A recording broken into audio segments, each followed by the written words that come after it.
What happens when two married scientists question the relationship script they were handed and crack open a door they never knew existed? This is our research phase, and the experiment is already changing us. Welcome to the Partnership Lab, where we study love, partnership, and consensual non-monogamy.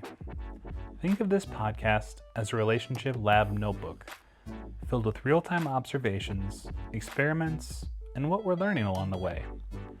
Our discussions may include explicit language and sexual content, so listener discretion is advised. Welcome back to the Partnership Lab for episode 5. I'm Roz. And I'm Max. We made it to the 5-episode mark. Woo! That's the point. I've heard that like 99% of podcasts fail. So we've already beat the we're in the 1% now. So what have you been up to? What's new? Well, we've been spring cleaning, so we're sitting in our bed with nice new sheets, and It's true. they're not winter themed anymore. Not winter flannel. And then like one day after you change it, it was like 40 degrees. So not very springy, but Yeah. we finished Hunting Wives. Oh yeah. We actually finished several shows. We finished the sex room show. Yeah. We finished the Hunting Wives show. The Lowdown. Oh, the Lowdown show. I found Hunting Wives was like a real roller coaster for me. There was parts that I found like super hot and erotic, and then parts where I was like I just want to throw up. legitimately like shocked at what I was watching. It's a good show though. I would recommend it.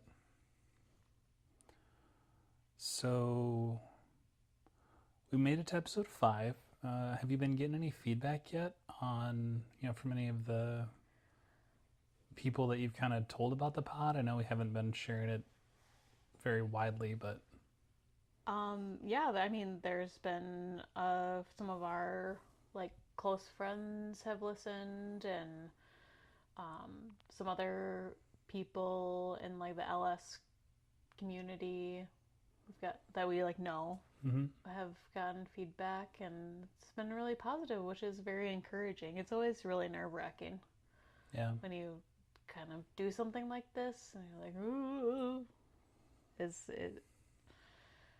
is the content what people want to listen to? And honestly, we just did it for our record and the enjoyment is like a little project, and to have a record of like our growth and journey, and it really wasn't anything other than that. So yeah, it's been really nice to get feedback, and it just sparks new conversations with those your either close people or like new people you've met. And because they're learning about stuff about us that they didn't know when they're listening, which is kind of bringing up some interesting conversations. And I found it has had the effect of,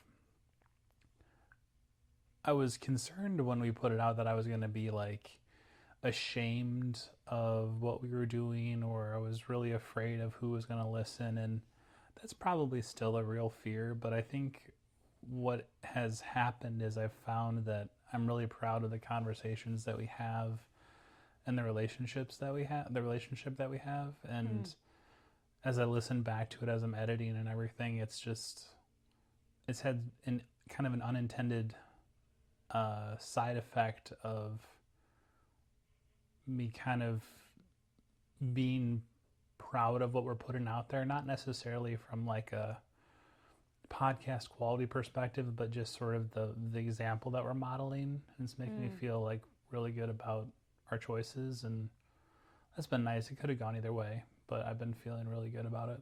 So that's good. Aww. So we've been teasing for a couple weeks or a couple episodes this idea of the erotic blueprint, and we've brought it up several times, and we thought maybe today would be a good opportunity to clue in the rest of our listeners before we get kind of too far down the road. So when we bring up these particular words, they're kind of in the same boat with us. And we found this, and I think I initially heard it from, so we did not create this. This is from someone else. Her name is Jaya, who has created this erotic blueprint.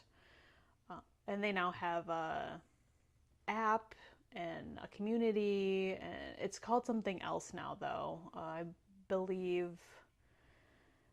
maybe like the Desire Lab is what it's called now. Yeah, I signed up for it today when I took the quiz. Okay, so, yeah. They have a lot of resources. An app of their own. Mm-hmm. Go ahead.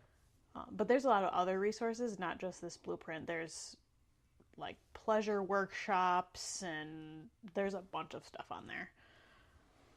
But I originally believe I heard it from Jaya, who was talking on someone else's podcast about the erotic blueprint. I think that's how I heard it originally. Yeah, I do not remember which podcast, though. I'm not sure.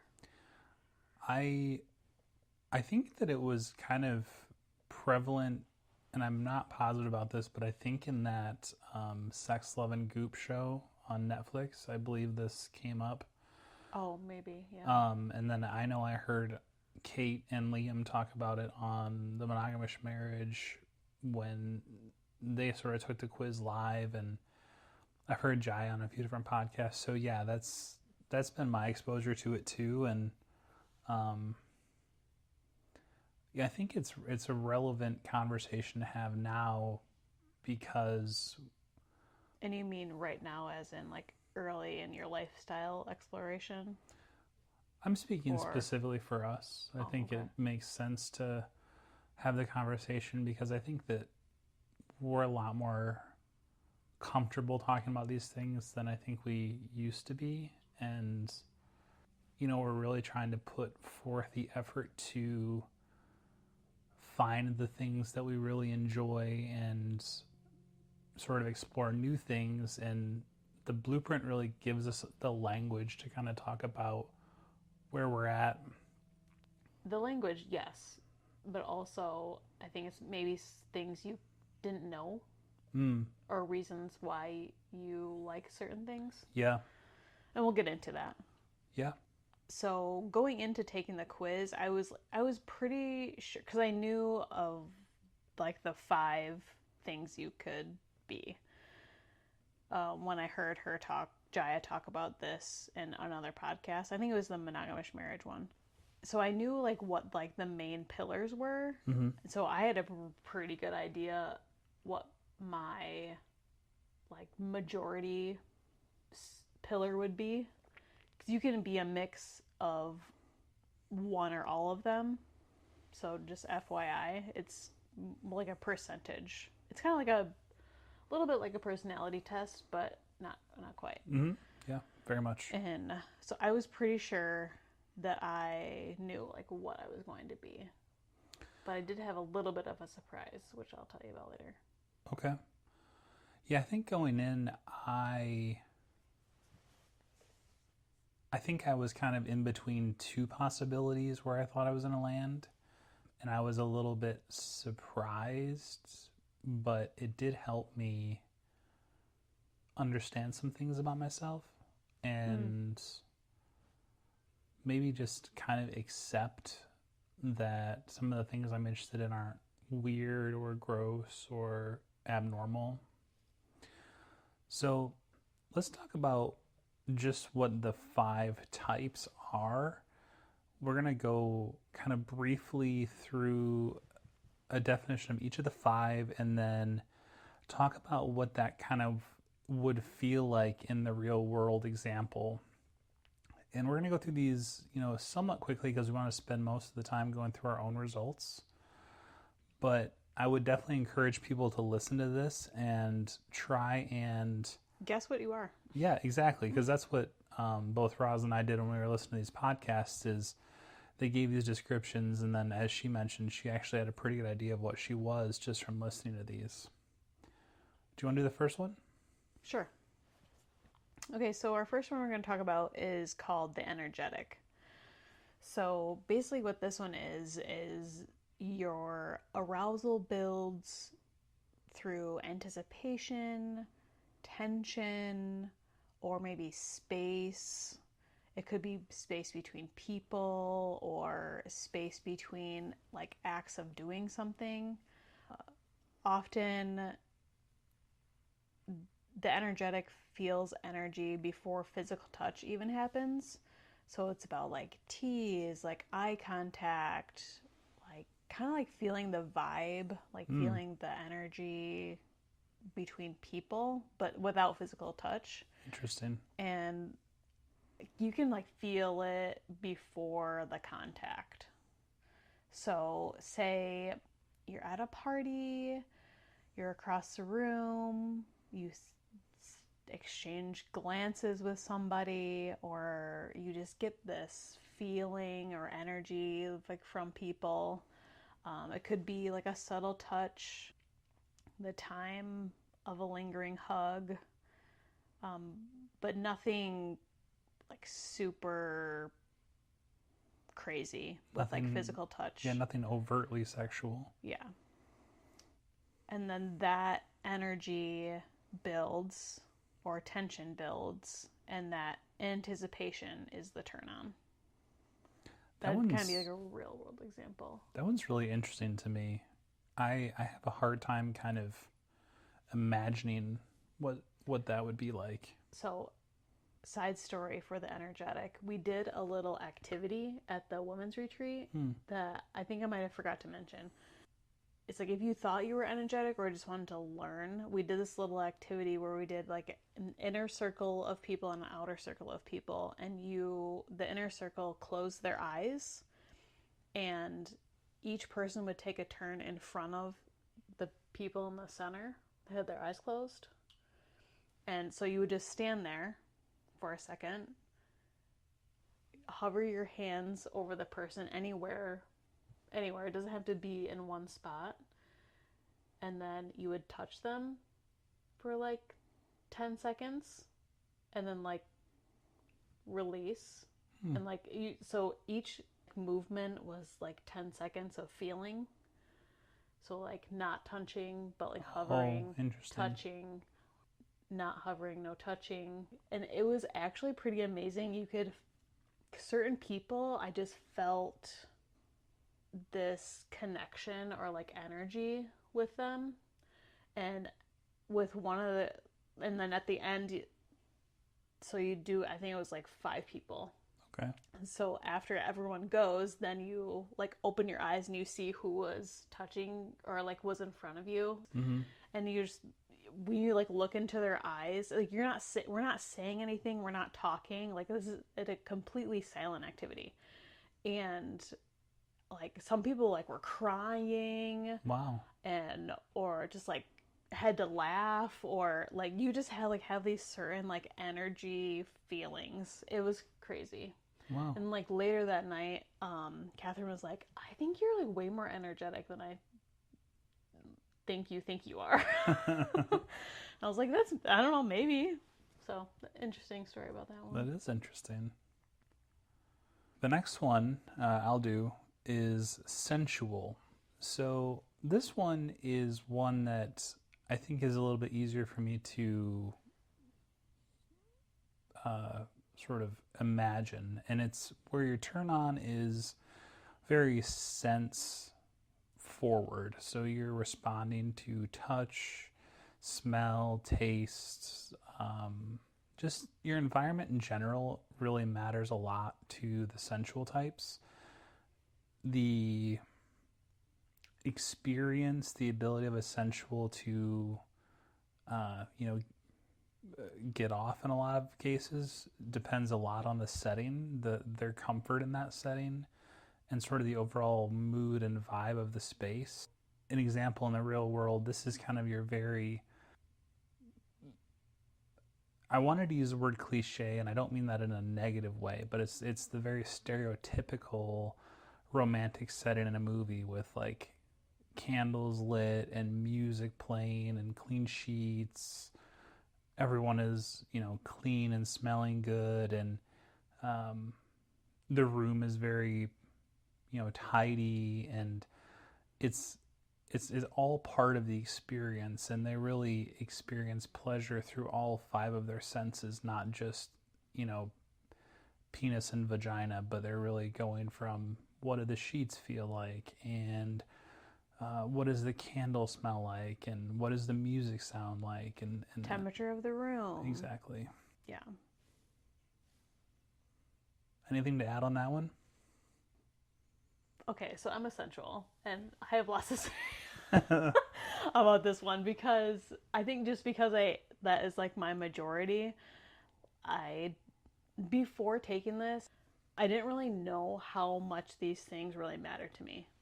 And then after taking this and then like thinking about it and then like experiencing with an active mind based on my type, I was like, wow, it really does matter. Like if the room is cold, like it's going to take me a lot longer to get there. Mm-hmm. If like I like the lights like a little bit dimmer, like soft lighting. I like the room to be warm because I'm a little bit cold person.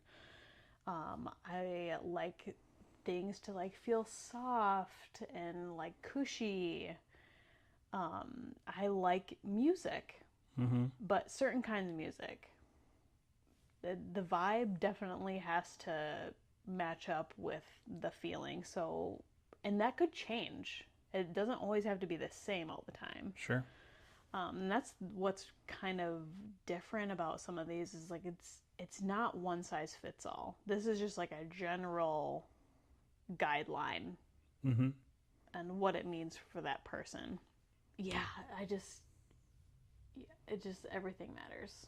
Yeah, you've really been incorporating a lot of that. We won't do a lot of that in this segment, but I've definitely been noticing more you bringing in different elements of that and focusing more on that than you used to. So. And it's even to the extreme of like how fast or slow what's the tempo of your touch. Like even that can take me in or out Yeah. of a moment or an arousal. So I'm just really finicky, I guess.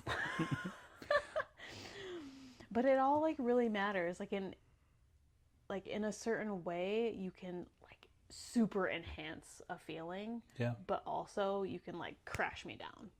Where I'm like, okay, don't do that. Like, and that's where the feedback comes in, like with your partner and stuff. If you guys are trying things, I feel like that's where the feedback comes in. Yeah. If you're like, okay, that's not working for me. Mm-hmm. Because then they can learn your cues and like the differences and how like your mood or your feeling and what types of things work in that moment and what things don't. Yeah. Yeah, that's great.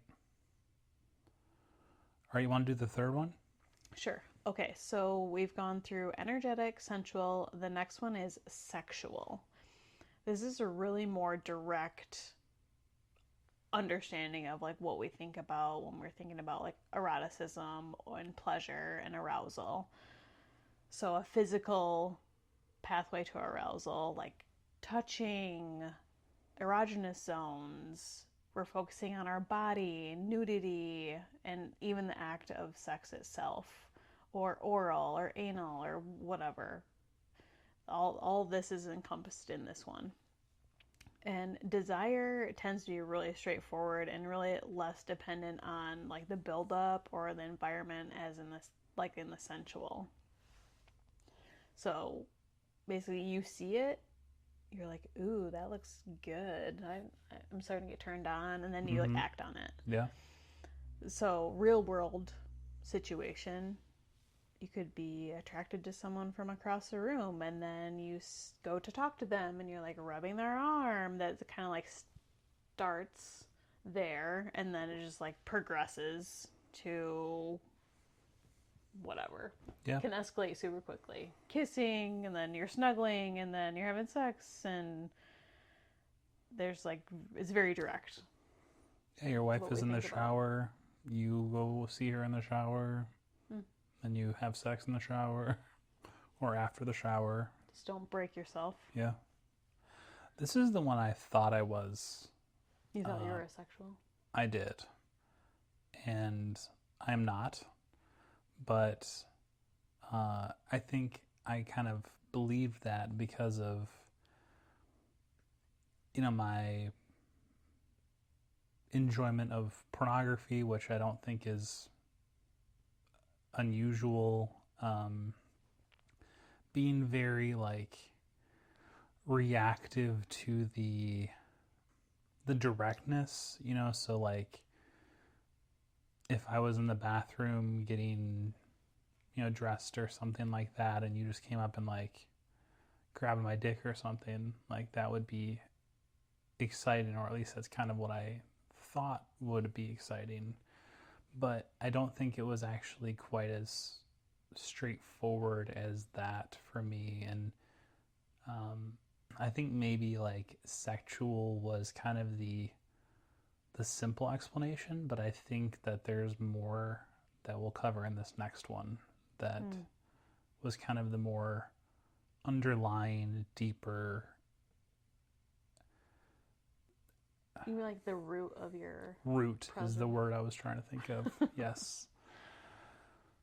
Okay, so again, listen along to these. Think of which one sounds like it really sticks with you. So far, we've done energetic, sensual, and sexual.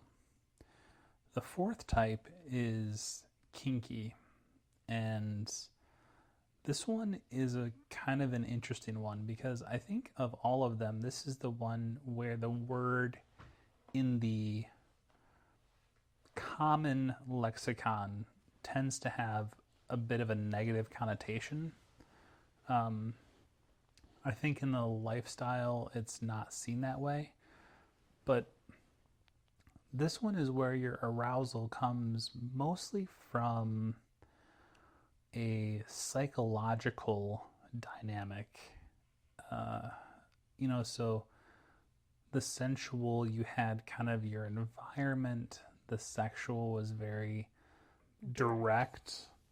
And the kinky is sort of the more internal psychological dynamics. So things like power or taboos or breaking the rules, those are all things that lead to this particular archetype's sexual like a mental experience. Arousal. Yeah. It's less about what is actually happening and more about the meaning behind it. So in this case, the real world example was a little bit harder to write, but what we came up with was, when you have a playful power shift or kind of a teasing or something that's a little bit taboo, like maybe this is someone who's a stranger or they're a professional that you're not really supposed to have that type of contact with, like a nurse or a teacher, or having sex in public because you're going to get caught. Yes, or someone's going to see you. Those types of things would fall under this category. And this was the leading category for me in my blueprints. And I think that it kind of helped me understand a little bit more some of my interests and things that really kind of arouse me. And I think it does tie in well to a lot of the dynamics that happen in the lifestyle too, with I think kind of the whole there's a whole world like just dedicated to kink. So and it's even a big one. Even the more vanilla versions of it where it's just having a couple that you swap with or something, that whole thing is still based on being very taboo, which is why a lot of people aren't out or not using their real names or real faces and stuff. So I think that really is part of the appeal, I think, is sort of the taboo nature of the whole thing.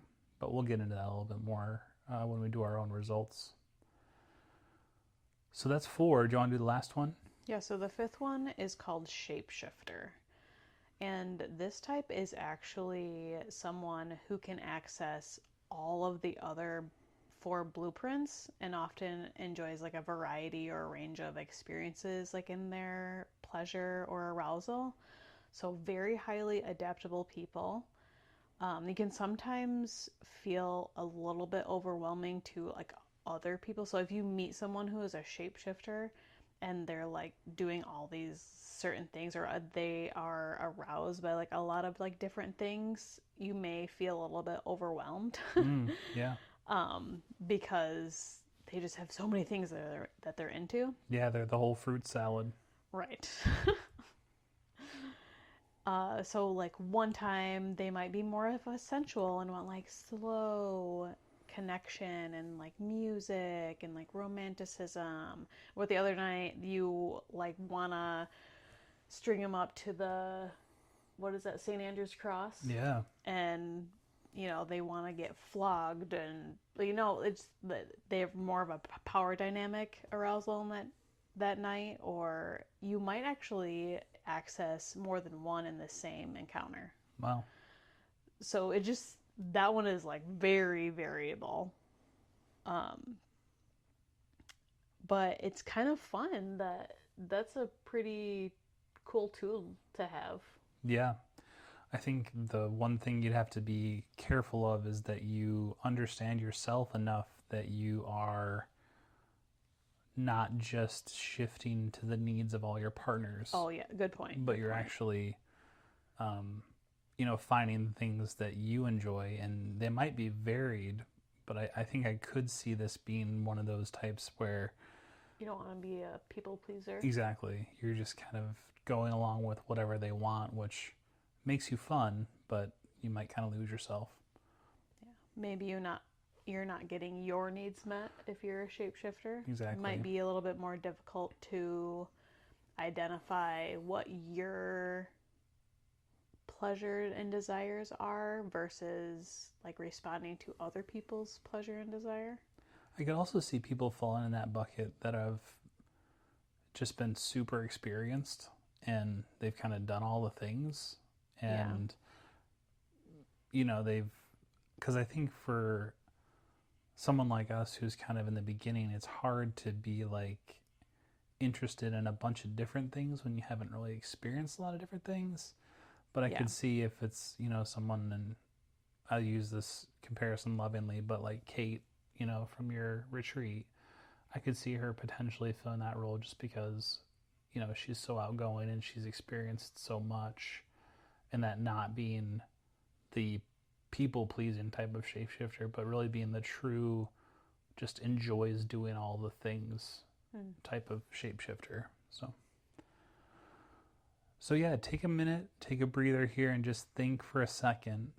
And we'll say it one more time. So it's energetic, sensual, sexual, kinky, and shapeshifter. Do one of those stand out to you as what it sounds like the way you experience pleasure? Or does one stand out as the way you think your partner might experience pleasure? And I would recommend you ask them, because you probably don't want to assume that you know how they experience pleasure. Would you have gotten my type right before I told you? No, I don't think so. What would you have said? I think I would have said sexual for you, like how you thought. What would you have said for me? I would have said sensual for you. Sensual? Yeah. I'm pretty obvi. I think my top two for you would have been sensual and then sensual and then energetic would have been the two I would have picked for you. Okay. So, obviously, my result was a sensual, but when you get your quiz results, if you do the free one, you're just going to get your majority, like what you are. So I just would have got sensual. But if you get the deeper report, like the more expansive report, it actually does a percentages of all of the types, and then it goes into a lot more detail for mine. So I'm 33% sensual, 20% sexual, and then I'm equal amount So like 17% shapeshifter and energetic. And then I'm like 12% kinky. So sensual and sexual are my top two. And then I'm equal amount shapeshifter and energetic, which actually, I mean, the percentages are pretty close. So I'm kind of like all over. Except for kinky. Except for kinky. That was my least one. Mm-hmm. Yeah, my results were 30% kinky, 25% shapeshifter, 25% sexual, 15% sensual, and 5% energetic. Wow. So again, a very even distribution. Yeah, you have like a top three, I think. Yeah, I would say kinky, shapeshifter, and sexual are my top three, which is not all that surprising. And I'm really not all that surprised either that energetic is so low, considering I have a hard time even like comprehending what that would feel like. So, clearly that's not That's something kind of surprises me though, because we kind of have talked about about personality types before, and you've kind of fell on that like empathic portion, which I feel like you would be like a natural energetic. That's an interesting point. My experience with being an empath has always been pretty negative, though. It's been like absorbing other people's troubles. It does make me an easy person to talk to and to relate to, but I don't get any real positive energetic benefit from that. So I'm wondering if that's... I'm wondering if it's not so much like empath. I wonder if it's kind of like a bridge from something else. It's not necessarily like a vibe or like energy thing. You think I'm psychic? No, I'm saying you're not. Oh, damn it. I misread that. Clearly I'm not psychic. Oh, boy. I'm just saying, like, I'm thinking your empathic tendencies come from a different source that's not energy or vibe related. Oh, okay. So it's more like reading people's body language, face, pauses in their sentences, that type of stuff. Yeah. The more analytical, scientific. Yeah. Yeah, I could see that. So which sections of this do you want to kind of go over? Or was there did you have an immediate response when you saw your sensual... I was like, yep, that's me. That was not a surprise to me at all. I was a little bit surprised on how high the like energetic and shapeshifter percentages were. Like if I go off, I have a top four because my third one is actually a tie. So it's sensual, sexual, energetic, and shapeshifter are equal. So I don't know, I'm kind of all over, but I'm mostly sensual. I thought there was an interesting section in mine that talked about... So it starts off talking about your superpowers, or at least mine did. And maybe you just want to read a little blurb from yours. So yours is kinky. So it talks about this section is your kinky superpowers. So it says you have superpowers that other types would love to be able to access, like being able to reach deep altered states of consciousness called subspace, finding high amounts of pleasure and orgasm from intense sensation or psychological power dynamics. If you are just now discovering that you're kinky, you may not have developed these superpowers yet. So I thought what was interesting is it says there are two types of kinkies. There's a psychological and a sensation-based. So psychological, it says you're turned on by the power dynamic of kink. You're turned on by the fantasy, the games, the play, and mental stimulation. You could love being in control and guide in a session or scene. You could love being surrendered and letting go into the hands of someone you trust, or both. As a psychological, you may not even need to be touched to reach peak orgasmic states or physical climax. I don't think that that's me. The psychological? It doesn't, yeah, I wouldn't say so. You're a sensation-based kink? Yeah, it says you're turned on by elements that are more about sensation. It can range from a soft fur on your skin to a spanking or even a high intense impact or sensation. Maybe the constriction from ropes, the sting of a slap to your cheek. You can go into deep pleasure and altered states through use of intense sensation and impact. I would definitely say that I'm that, and this part was really helpful for me because we've watched, like, let's just use How to Build a Sex Room, for example, where there's a lot of play that I didn't really understand, where, like, men are pretending to be, like, the pets of women, or there's, like, pony play, or all these types of dynamics that I was not really thinking seemed very exciting or sexy. It almost felt more demeaning. And when I saw that, I was like, well, that feels like there's not really like a spot for me in that space. But I think looking at it as sort of two parts, where there's the sensation, the psychological, that makes a lot more sense for me that I would be the sensation based, because I definitely think that woman putting a leash on you, like, that's more the psychological side, where the sensation side is like flogging, spanking, slapping, like that type of stuff. So I learned a lot from just knowing that there were two different types, and then they have a picture of all the different accoutrements.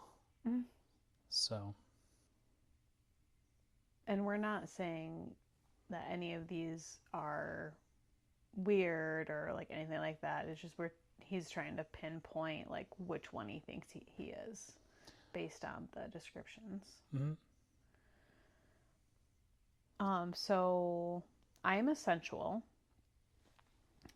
and I think there was a little blurb, like before you get to the superpowers, there's a section called Know Your Pleasure. And there's a couple like little things in here that I want to like point out.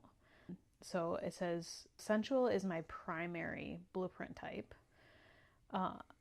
One of the biggest fears we hear regarding sexuality is the fear of being fundamentally broken. But we are here to tell you that you are not broken. So I think that kind of hits like how you were kind of feeling like when you were looking at all the types, and then you got kink and you're like, what? Yeah. Like, really? But it's a lot deeper. It has a lot deeper meanings than what we think of as just like a general description. Anyway.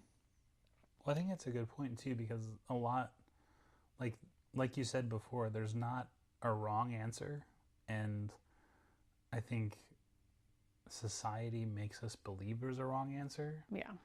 And there isn't. It's just there are things that are right for you and not right for you, but it doesn't mean that they're wrong for someone else. So right. Like everyone has like their own pleasure map, if you will. Yeah. And so this is just one tool to find the keys to the map, essentially. Yeah.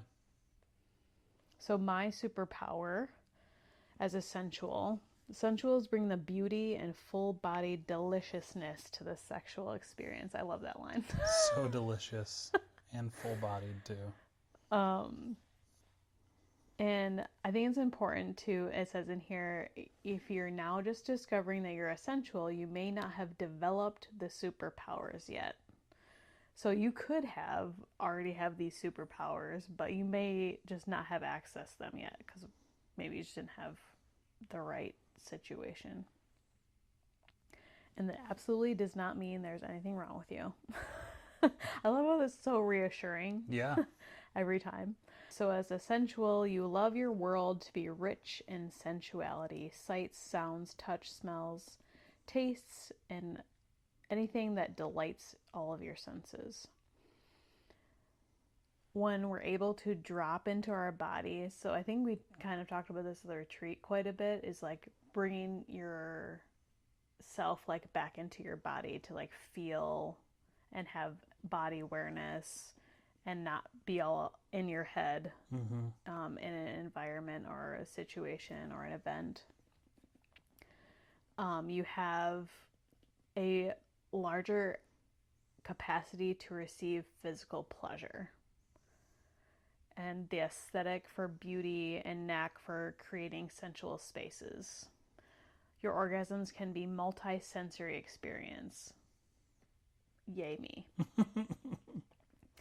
An orgasm for me could come from eating, smelling, or touching something amazing, which is kind of a little bit of an element from an energetic also. And maybe that's why my energetic is a little higher. Yeah. Which I didn't really connect those things really until just now. But at the same time, an sensual can also drop in and out. So the environment is especially important in this to get out of your head and drop into like your deep pleasure. I think the success we've had lately with the oral sex has been an example of that. Because I think that you, well, I don't want to speak for you, but my experience of that has been that you have been much more relaxed and patient, and that's been pretty successful. Yeah. Where it never has been before. So. Yeah. So I've never came from oral until just recently. So thank you, Ashley, who gave us the pussy play tutorial. Yeah, the pussy and whisperer. we got homework. Yeah. When I came home, I was like, Max, here you go. This is your homework. Study up, man. Yeah. You'll have an exam. And it was like in an hour. Oral exam. And I passed. Oral exam. So maybe another section that we should look at is shadow aspects. Oh, yeah. Because I'm thinking that this is a pretty interesting one as well. So kind of explain like what they mean by shadow aspect. Yeah. So the shadow aspects seem to be kind of like your, I don't want to use the word negatives, but like things to look out for that you might experience pleasure in sort of a negative way with this particular archetype. So I'll read a few of mine. Feelings of deep shame, guilt, or judgment about your turn-ons and desires in the realm. And that is like 100% true. Nail on the head there. Yeah. Hiding or fear of getting found out that creates a disconnection and even deeper neurosis about your turn-ons. Also extremely true.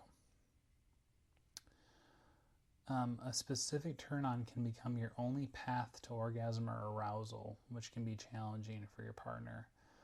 I wouldn't say that that's true. And then these other ones are more like you can have some physical danger with some of the rope play and other things if you're not trained.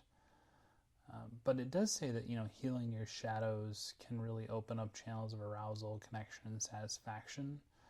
And I think that's kind of been my experience with the way that we've been experiencing in each other and sharing, and also my experience with therapy has just been very accepting, and the word that I always used was like disgusting. Like I thought I was disgusting, and I think that felt very seen when I read that, the shadow part. Well, I think that's your association with it because when you're even when you're like exploring as like a young teen or whatever, if the reaction you get from people like when things just happen like when you're young, like that's what you carry with you. Yeah. And if that's the feeling you felt when something happened, like I feel like you carried that with you like Mm-hmm. as you grew up, which is sad. Yeah. I'm sorry. There are definitely moments that maybe we'll talk about later that like embedded themselves in me, but that's, I think, shaming kids like when they don't know better, or young people when they don't, they're still kind of in those formative years. I think a lot of times those people end up as kinkies because like the whole idea of sex has become taboo in itself when Hmm. you have that experience. So, yeah. What about you? What's your shadow side? So, kind of like another way to think about like the shadow is it's really the shadow things are anything that takes your arousal and like puts the brakes on, Mm. like breaks your connection, um, like nosedives your arousal feeling. So mine is I struggle with getting out of my head and into my body, which I think we've talked about. And I am very distracted, or I can be very distracted. So I could be thinking about, like, oh my gosh, we have to get ready for this weekend for the birthday party, or oh, my mom called me and I'm thinking about family stuff. I'm worried about like friends and like a situation they're dealing with, or I personally am just like not feeling like 100% like sexy, and I'm like thinking about my like body image thing that I have, and it's just like a lot of things can just distract me from like the moment, which just need to be like stop. Oh yeah, this one is it's like I worry a lot and project things that may not be true. So what if I'm like taking too long to orgasm? They're bored. What if I smell bad? Do they like me? Like again, it's like a very headspace frame of mind. I might still be a little bit like this, but I think I have actually improved on this. Essential can seem extremely picky and easily thrown off when conditions aren't perfect. So I think before, like when I was having trouble, I feel like it was definitely like I'm in my head Mm. a lot. Um, this next one is kind of funny. The other shadow is you may have an aversion to sexual fluids or other body fluids. You don't like mess. That is 100% true. So, the one thing that really kind of creeps me out about going to like a sex party or something and they have like the mattresses, like if I like get on a mattress and I'm about to like do something and I put my hand in something and I don't know what it is and it's like wet and slimy, that's totally gonna like throw me off. It's that's gonna be like, nope, okay, okay, out of the bathroom, gotta wash my hands, like it's totally gonna ruin it for me. Maybe not ruin the whole night, but I'm gonna need a good like 15-20 minutes to like reset or something. um Another one they have for my shadow is my orgasms may seem elusive, almost there, and then they go away again. I have totally experienced that. Me too. Like you've noticed it in me. Oh, yeah. Mm-hmm. Yeah. Doesn't mean you don't, but there's definitely moments where it's like, I don't think you could be any closer, and then it just goes away. It's like, what hell? What happened? And I also think that's why like sometimes I can like I'll how they're like orgasm waves. Like the first one would be like good, but like small. Yeah. but then maybe I'll get another one, and then it's like really intense. Yeah. We've experienced that. Oh yeah. Bunch Like of he did times. like an oral on me, and then we just have sex, and then the next one's like, whoa. Yeah. So I mean, it's great for me. I like it. I'm gonna get like a little one, and we're like, okay, let's keep going. You get a big one. I'm gonna want this after we're done recording.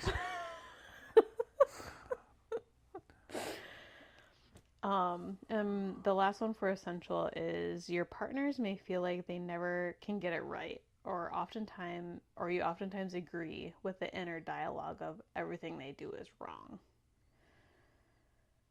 Do you feel like that? Like you like never get it right? Maybe early on in our relationship? I think I feel that more outside of the bedroom. You do tend to be corrective, um, but I think as you've improved that, or I won't say improved, as you've been more forgiving of things not being like exactly how you wanted them. Well, it's also my Enneagram 1 talking. Right. But it's become less prevalent in both places, and I think the way that it shows up in sex is you are willing to give more feedback, and I don't see that as like a criticism. It actually makes my life a lot easier because I have been in situations where it feels like I'm never going to get you there, but you're not giving me anything to go on. Mm. Whereas I feel like a lot now it's like, oh, not that. Okay, yeah, do that, and then it's like keep doing that, and then it's like I'm getting more tactile response, and that is very helpful. So I think that I may have felt that way, but it was not because you were telling me I wasn't doing good. It was just because you weren't telling me anything. Yeah. There's a couple other interesting sections in here. I'm looking at one that's about ways to feed your type. Yep. So it says feeding your blueprint means giving yourself the touch and engaging in the various activities that keep your fire raging. Majority of people are starving in their blueprint, and therefore they feel they are broken or even suspect they do not have desire at all. But the truth is they're simply not putting the right kind of fuel in the fire. So this is some examples of ways to feed my fire. For a kinky type. I'm not going to read them all, but I'll pick out a few. And this one hits my heart. Deep acceptance of your turn-ons and desires. Like, I don't think that there's anything that makes me feel more loved than your acceptance. Mm. And I'm hoping that doesn't sound really cliche, but I feel like the other kinky people out there would feel that, because it's like you just grow up and live your life thinking like, I have this interest that is unlovable, and then when you share that with someone and they're like, yeah, that doesn't scare me, it doesn't necessarily mean that they're gonna do it, but it just means that they're still like your ride or die. It feels amazing. So that one being the top is also at my top. And then the more sexual stuff, there's like slaps your face or your butt. I slap your butt all the time. Yeah, I kind of want you to slap my face too. Do you? Yeah. Interesting. Erotic wrestling, spanking with your hands or paddles, flogging, being held down, explicit talk while being teased. Some of these other ones, maybe not so much. Anal play, fantasy play, handcuffs. Yeah, so I don't really feel so much like the humiliation part, which are a lot of these, but definitely, and I think that's probably the psychological part. The difference between psychological and Yeah, a lot of the things you listed are sensations. Yeah. But I really like that kind of like roughness. You know, like if you're on top and then you're like grabbing my face or my hair or like hitting my face, you know, like not super hard, but I find that really Trying to erotic. drown you. Yeah, literally smothering me with your labia. So, yeah, that's how you feed my kinky side. What about you? How do you feed your sensual side? So, there's like a little bit of paragraph before like the list. Sensuals are turned on obviously by their senses. So, like music can deeply affect me, which brings like emotion or chills to the surface. And like this is one of the things that made me think I was essential like from the get-go, because even music, like during a movie, a show, or a concert, like I will literally start bawling. Mm, And that has happened to me like in the theater, it's happened to me during movies, like many times. yeah. Like I just feel the music so much, and if it's like very poignant to a certain part, like when whatever is happening, like oh man, I get really emotional. So playing with essential is like creating a work of art, it says, and you can't Mm, rush it. It's not complete until it's done, and the end product may be completely different than what you thought it would be. So I thought that was interesting. yeah. I mean, you're the But work of art, but right, that's what it's saying. Um, so the ways to feed a sensual. So they call them toggles. These are things to help you shift from I came home from work and now I want to have sex. mm, So a massage, yeah. a hot bath, cleaning, just having a clean room, Mm, a romantic dinner, slow dancing, like things you can do to again move from your head to your body. Having peace of mind, so addressing fears and reminding yourself of enjoyment, a check in to stay present, and these are things you can ask your partner to do for you. Things like, I've got you, and I'm really loving this right now. I could do this all day. Or, trust me to take care of my own comfort and I'll adjust if I need to. Or, you smell really delicious.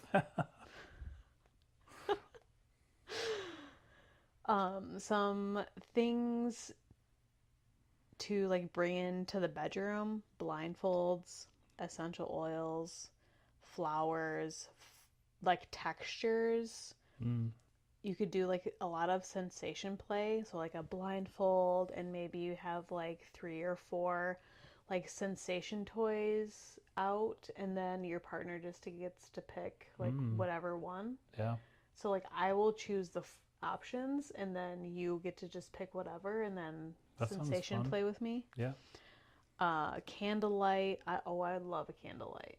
Mm, A body sliding massage. I don't know about body sliding. Definitely a massage for yeah, I would sure. probably crush you. No. Or feeding each other sensual foods. Mm, Not so much the food thing for yeah. me, I don't think. But blindfolds, like sensation toys, like that sounds great to me. And there's like other things on here. Music is, of course, going to be on there. Pleasurable sounds can be more exciting than the specific word. Mm, So, like a subtle moan or things like that. that's definitely you. Yeah. It's interesting you brought up. Go back to that one about the like the I got you. Um, what was the description of that one again? So, it literally just says peace of mind, address fears, and periodically remind yourself of your enjoyment. Check in now and then make sure you're staying present or ask a partner to do this for you. Yeah, that one really stands out for you, for me, because I've actually experienced that in a few different ways. Like, I've experienced us going through stuff, having deep conversations, or talking about things that have you upset, or you being in a state that doesn't feel very sexual, and then kind of once we work ourselves through it, I wouldn't say the majority of the time, but we have then transitioned into having like sex afterwards. And it's kind of like that putting your mind at ease has sort of put you in that space. And then we, go to that next sort of release, stress release. Mm-hmm. And then also, it's interesting that you mentioned the "you smell delicious," because I think the reassurance of my enjoyment of your smell and taste has helped as well, because I don't think you really I didn't believe you. believed that for a long time. Yeah. Yeah, I didn't believe you. I was like, he cannot be serious. Yeah. But I'll take it if you really like it. So I think a good way to close this section would be to just, if you go down to the bottom, there's kind of tells you how the different blueprints play together. So the Kinky and Sensual, it says that we make great partners because we both love sensation and find it can be a powerful tool for going into the body. This is especially true if the sensual is really open to intense sensation, and the kinky is a sensation-based kinky, which I think, I don't know if Interesting. Would you say you're open to intense sensation? I think it really matters what and where. Yeah. Because I tried the electrical, I think it's like the violet wand. Okay. But with like, it has a bunch of different attachments. So the violet wand is like a electrical sensation toy.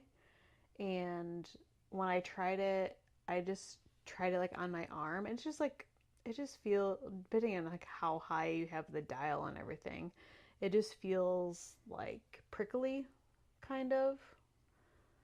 And I tried it on my arm, and I was like, "Ooh, that's kind of a cool sensation." And I actually had the Mistress J do it on my like breasts and like chest and stuff, but just doesn't do a whole lot for me. Yeah. So it was more relaxing. I was not aroused or turned on like at all.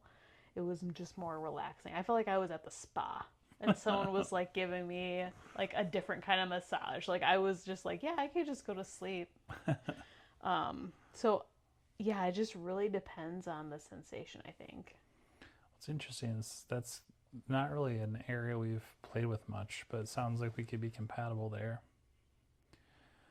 It also says that we both thrive in rich environments, with play that requires thought and preparation, and we can fall easily into epic scenes or sessions that flow into delicious timelessness. On the flip side, we can have some challenges if the sensual is in judgment or criticism or lack of understanding or acceptance of the kinky, which we kind of talked about a little bit, or if both partners really want to surrender or dominate and no one's willing to switch. I think that comes a part of the like BDSM quiz also. I think switch was higher. Yeah. On yours. Yeah. So, kinky blueprints need acceptance and permission more than anything, and the critical shadow of the sensual can bring up the kinky's shadow of shame.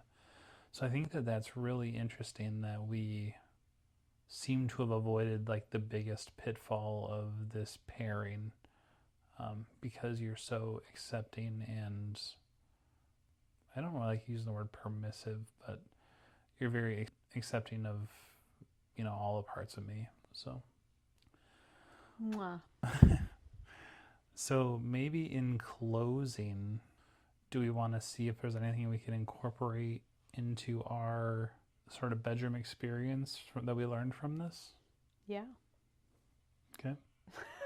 You want to go first?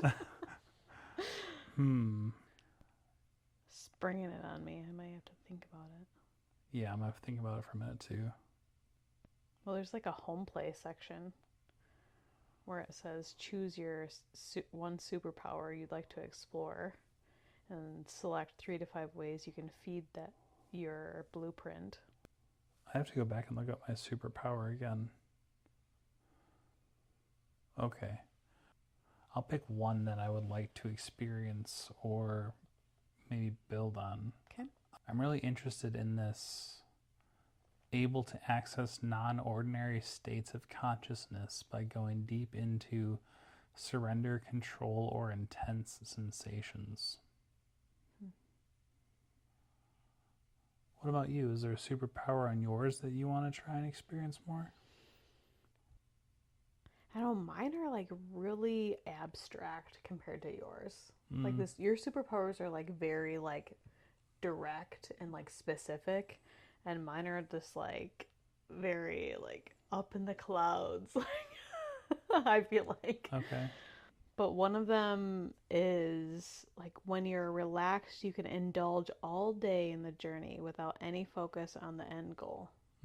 That would be fun. Yeah, just have like an hours long session. This is saying the entire day.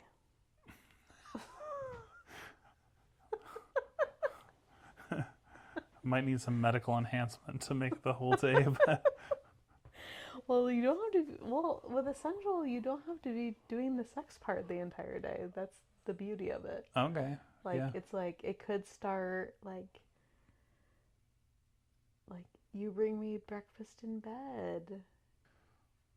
Yeah. Massage you. Yeah, massages, nice music, candlelight. Come in dressed like a character from Bridgerton later. So the book I'm listening to right now, Lady Tremaine from Reese's book club list, it totally is giving me Bridgerton like society vibes. Oh. I mean, not the whole like sex part of Bridgerton, Well, that's but the best part. but I just side comment, like I was getting like very like all like little schemy things that are happening, and to like get one leg up on your competition, like for like marrying off your children to a better family and like stuff like that. Yeah, I was definitely getting Bridgerton vibes. So I think we have a pretty good sex life, but I think that there's stuff here that we could incorporate. And I think to me, it sounds like sensation is kind of an untapped potential. I think we need some accessories to do that. We could probably do some of it with things we have around the house, but we don't really have a whole lot of the typical kind of sensory play stuff. But I would definitely be open to that, and maybe get a trunk. yeah, storing all the stuff is always a challenge. Is there anything else you want to say about yours or anything I shared that kind of stands out to you? I think I would like to read yours not in the hot seat, and just like really like understand and like look at all the feeding things and like stuff like that, because I feel like hearing it is one thing, but like I kind of want to just like sit with it more. Yeah. And to like better like understand like what my role could be. Yeah.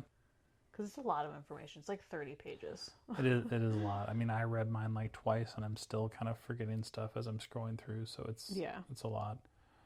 But I think that it sounds kind of weird, but like knowing that there's a word for it just makes it feel more normal. And knowing that there's other people that have similar interests is reassuring, I think. And I think that Totally. that's how I'd encourage people to take the quiz and accept themselves. And it's kind of like the personality quizzes in the way that you think you have all these neuroses and stuff where you're like, oh, I'm the only one who obsesses about this or that, and then the personality quiz nails you so well, and it's like, oh, clearly I'm one of a billion people that are like this. And there's just comfort in that. And I think that that applies to people's genders and their sexualities and their kinks and their relationship dynamics. It's like you always feel like you're the weird one, but I think whenever you do these things, it makes you feel really seen and just like, oh, okay, this is a lot more normal than I thought. Doesn't necessarily mean your partner's gonna be on board for 100% of what you want to try, but at least you have the peace of mind to know that you're not like the only one there that feels that way. So, And you should feel comfortable enough to at least make the ask for a need yeah, that you think is missing. And I mean, it is up to your partner to like explore that with you. And also, like, I think both people need to be okay with like maybe that need is not going to be met by your partner. And that's where the lifestyle comes in. yeah, But we've been together a really long time. we have been. So, in my opinion, like, I feel like I would want to try it with you. Yeah, And then say, okay, this is really, if you like really like it, like I'll do it with you, but it doesn't do anything for me. And then you can kind of decide where you want to go from there. yeah, Like, is it something you just want like every once in a while? Or is this like a deep need that actually hasn't been fulfilled for a long time? And then you're like, okay, this is what I like all the time. yeah, And like, deeper conversations to be had. But yeah. You're a pretty awesome partner, thanks. You are too. and you've never made me feel like there was something wrong with me, and I just love you so much for that. Love you. Well, probably should wrap it up. It's way past our bedtime. You just have to call the teeth drone. Yes, we have this fantasy that among all of our sexual fantasies, we have a fantasy that we would have an unmanned drone that would come in and brush our teeth while we lay in bed So because we don't we're have to get up. too lazy to get up and brush them for us. So, not today, but that's what she means. So, Yeah. So what are we gonna do next? I'm thinking the next one is going to be our book club. Book club? Yeah. And we had teased that on the last. From the open. Maybe we should say that again so people who are listening. I would love to, but I'm not remembering the name of the book. Hold on, let me get my phone. We started this audiobook. One of these books was recommended to me, and so we thought we'd listen to it together. So it's called Open by Rachel Krantz. It's Krantz. So we've been listening to it. We're about like 20% through. It's not like your typical like audiobook. It's like a memoir about this person's experience in lifestyle situations and her relationships in non-monogamy. And it's really interesting. But you do have to kind of get used to it a little bit because it's structured in a journal entry type of way. So it's like, date and then like the explanation of the event or situation that's happening and things like that. But it's called Open. by Rachel Krantz. So if you want to listen to it, I think we're going to review it next episode. Yeah, that'll Basically. be probably Talk about it. our late May episode. Talk about what stood out to us, and then after that, we're going to be gearing up for a takeover that we're going to be going to. So, getting Well, we actually have several events because we have one in June. we do.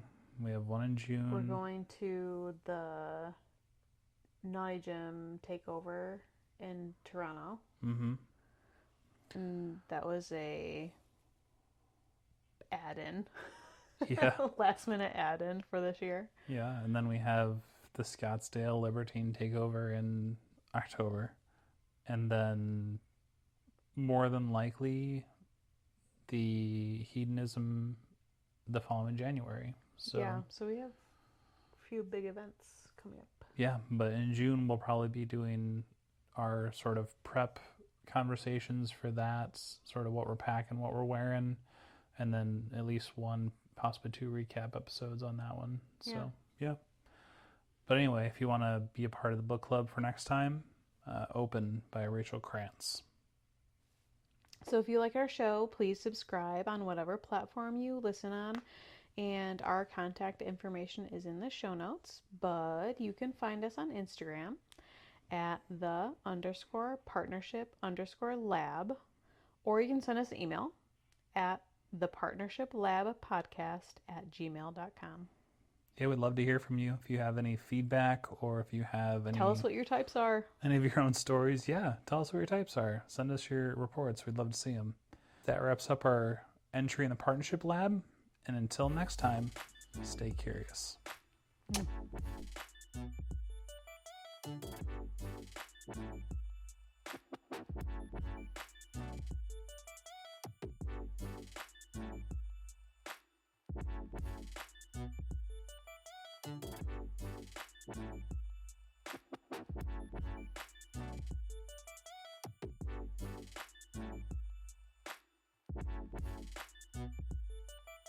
These conversations reflect our own observations and experiences and are not professional or institutional advice. They do not reflect the thoughts or opinions of employers, family, or guests, nor imply their approval of the content shared.